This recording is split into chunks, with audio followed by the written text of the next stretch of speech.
This amazing little device holds 1,000 songs, and it goes right in my pocket. After 20 years, the era of the iPod is over. Apple is discontinuing the Ipod Touch, thereby killing the iPod product line. The iPod didn't have to die. It shouldn't have died. But here we are, trying to keep its spirit alive inside this.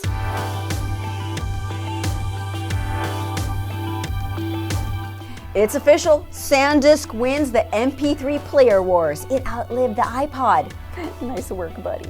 On May 10th, 2022, Apple announced it will no longer be making any Ipod Touches, and it will sell its last units while supplies last. What many consider to be a wannabe iPhone for kids starts at $200. There are models in 32 gigs, 128 gigs, and 256 gigabytes of memory. It also comes in 6 colors.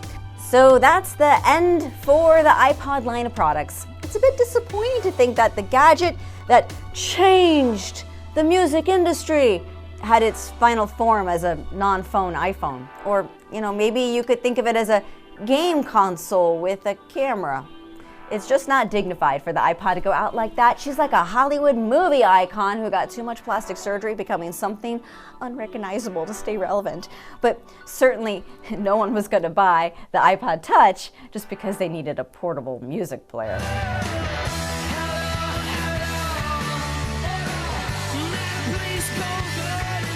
Let's recap how we got here and why you should be paying your respects. Boom.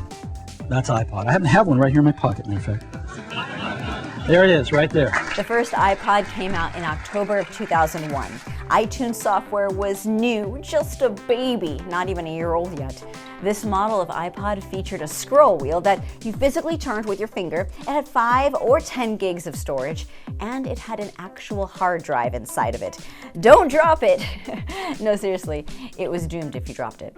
This was not the first portable MP3 player, but it made an incredible splash because it was easy for folks to load it up and buy songs. Its tagline was, 1,000 songs in your pocket.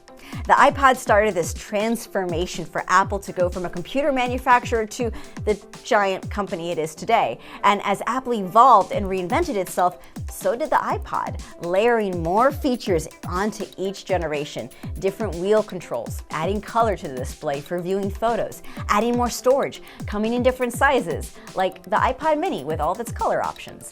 The iPod Shuffle made life unpredictable by dropping the display so you can skip around and shuffle a random song. It later came in a clip format to attach anywhere on your clothing with earbuds connected. The shuffles kept changing forms, giving people who like working out with music different options. The Ipod Nano put a spin on the mini, and by 2007, the Ipod Classic was introduced with a whopping 160 gigs of storage and a click wheel.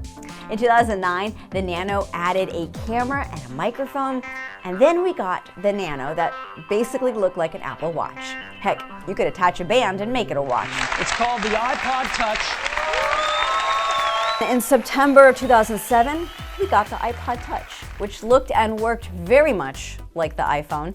You could browse the internet, watch YouTube, and buy songs over Wi-Fi. Over the years, it got a few upgrades in colors and cameras and storage. The most recent model is the 2019 model. It maxes out at 256 gigs of storage with a FaceTime HD camera. And really, these shifts show you where Apple's priorities lie in getting users on devices where they can make more purchases and spend more time on their screens. Not just something you can load up with music, but rather a gadget that keeps you hooked onto subscriptions like Apple Music, Apple TV, and Apple Arcade. Instead of having something that gave customers an easy option for playing music, Apple leaned into pushing customers to just do everything on their more expensive iPhone. And if you wanted to go for a run with your music without bringing a phone, well, that's going to be more complicated and probably now involve you needing to buy an Apple Watch and Bluetooth earbuds. And if you want to sync up some music to your watch offline, you'll have to do some tinkering in the Apple Watch app. By default, you can have music that you've listened to recently automatically added to your Apple Watch, and you don't need to be near your phone to listen to it, but it can get a little messy, a little tricky. If you want some manual control, you have to make a playlist and then add that playlist or add it by album. There's not a clear user-friendly list of what is exactly stored on your watch at any given time. Spotify also lets you download a playlist or album to your Apple Watch as well. Now, Apple moved on from the iPod because music now lives in all of its different Apple products. But the original spunky, independent spirit of the iPod is arguably dead. It's not easy to take your music to a friend's party and just plug it into their stereo, unless they unpair their Bluetooth or you bring your own speaker. You see, everything's very personalized now, adding complications. And if you have an Apple Watch, which starts at $200, you may get a few songs on there while you're offline, but you just gotta make playlists through Apple Music or Spotify ahead of time to have it sync as the watch charges. As we lean more into streaming services to handle our growing playlists and libraries, we lose some control. So maybe I'm not nostalgic for the iPod itself necessarily. I'm just a little nostalgic for a time when we had a little more control of our music files without so many interfaces to juggle and buying extra accessories. But you know, things are always simpler when you pay for that wireless plan on that watch and sign up for Apple Music. Rest in peace, iPod, you changed music for everyone. Too bad streaming killed the MP3 star. Be sure to like and subscribe to get more videos on our channel just like this one, and let me know what MP3 player you loved. What got you right here? And do you still have it? And how do you get your music today? In the meantime, I'm gonna throw back. Let's go back in time a little bit. Hey, Sans is SanDisk. Oh yeah, it still works. Oh, take me back to those college days. Yeah, I was so cool back then. I'm still cool.